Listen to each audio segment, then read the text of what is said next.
Labą dieną. Labą dieną. Labą dieną. Žygiai žinios.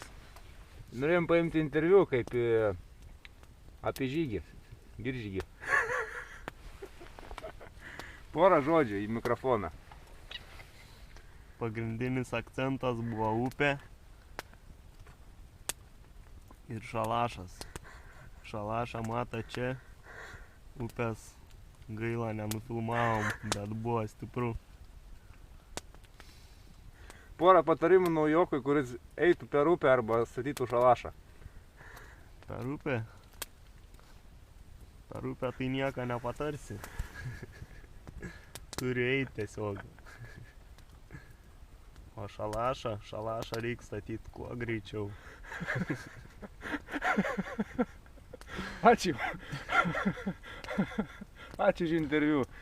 Iki kitų žygių. Iki.